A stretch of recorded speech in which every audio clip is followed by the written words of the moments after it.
Stars begin their lives inside a nebula, also called a molecular cloud. This cloud is made mostly of hydrogen and helium, with tiny amounts of heavier elements. Gravity pulls the gas and dust together. As the cloud contracts, the particles move faster, so the temperature rises and their kinetic energy increases. Essentially, this process is characterized by the conversion of gravitational potential energy into kinetic energy. This object is called a protostar. Gravity keeps compressing it until the core becomes hot enough for fusion to begin.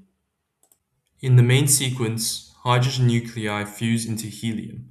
Fusion releases energy, creating outward fusion pressure that balances the inward pull of gravity. The main sequence stage of star's life cycle is the most stable and longest lasting phase. Eventually, the hydrogen in the core starts running out. Gravity becomes stronger than the pressure from fusion, so the star changes shape and expands into a red giant.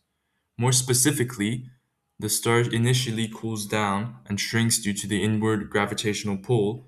However, as the gravitational energy is converted into kinetic energy again, the work done by gravity on the helium eventually enables helium fusion to commence. What happens next depends on the star's mass. A sun-sized star sheds its outer layers and leaves behind a white dwarf.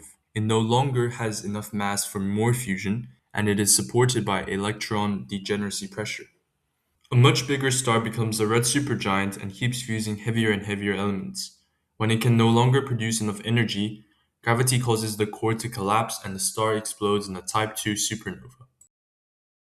In the binary system, a white dwarf can pull gas from its companion star. If the mass buildup on the white dwarf approaches the Chandrasekhar limit of 1.44 solar masses, gravity becomes overwhelming again and causes carbon fusion to initiate uncontrollably. As a result of this, energy is released to such an extent that the white dwarf becomes unstable and explodes as a Type 1a supernova. The remnant of a massive star can become a neutron star supported by neutron degeneracy pressure. If the original star was massive enough, it may even become a black hole. Explicitly, this may theoretically be possible under the condition that it gains mass extremely quickly without triggering an explosion, in which case it would surpass the Tolman-Oppenheimer-Volkoff limit and collapse into a black hole. Nevertheless, this is extremely unlikely. We call this a life cycle because stars are born, grow, change, and eventually die.